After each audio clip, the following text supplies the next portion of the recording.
హల్లెలూయా. ఒకసారి చూడండి ఎఫెసీయులకు రాసిన పత్రిక 5వ అధ్యాయం చూడండి. ఎంత మంచి మాట మాట్లాడు, ఎంత మంచి మాట మాట్లాడాడు. క్రీస్తు మిమ్మల్ని ప్రేమించి పరిమళ వాసనగా ఉండేందుకు మన కొరకు తన్ను తాను దేవునికి అర్పణ మాదిరి ఉంచిపోయి ఉన్నాడు. అర్పణ అయిపోయాడు.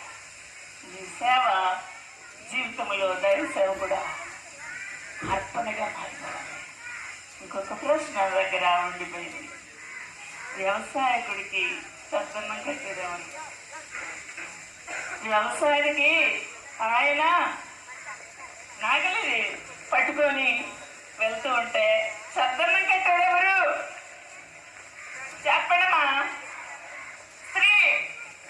ఎప్పుడు లేగాలి? తెల్లారు జామునే లేచి తన పని వారి కొరకు, ఇంటి వారి కొరకు ఏం చేయాలి? భక్తిము సిద్ధపరచాలి, మోకాళ్ళు వేసి ప్రార్థించాలి. పని వారి కొరకు భక్తిము సిద్ధపరచాలి. ఈ రోజున వ్యవసాయం చేయడానికి, దేవుని యొక్క వాక్యం అనే విత్తనం పట్టుకొని చల్లడానికి నీ దైవజనుడు, నీ యజమానుడు బయటికి వెళ్తుండగా నీవు సిద్ధపరుస్తున్నావా? మంచి మీదనే ఉన్నావా? నువ్వు మోకరిస్తున్నావా? ప్రార్థిస్తున్నావా? నీ కుటుంబం అంతా కన్నీళ్లు కారుస్తున్నావా?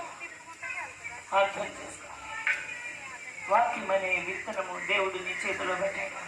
ఇది నీ భాషలో పెట్టాడు. ఇది నీకు ఫ్రీగా ఉచితంగా ఇవ్వబడింది. ఎవరిచ్చారు ఈ యొక్క ఉచితమైన వాక్యం? దేవుడు నీకు ఇచ్చిన గొప్ప కృప.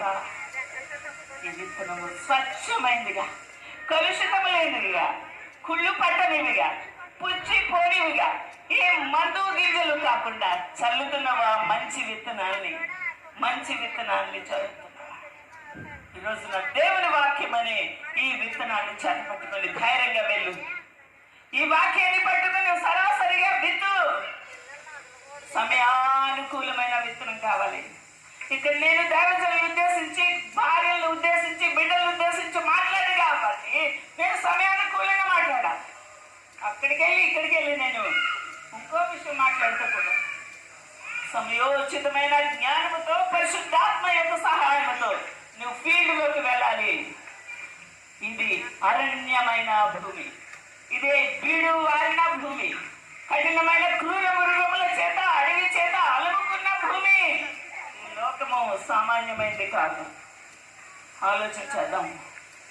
భారభరితమైన గుండెతో కన్నీళ్లు కార్చుకుంటూ, దేవుని యొక్క భారముని గుండె నిండా నింపుకుంటూ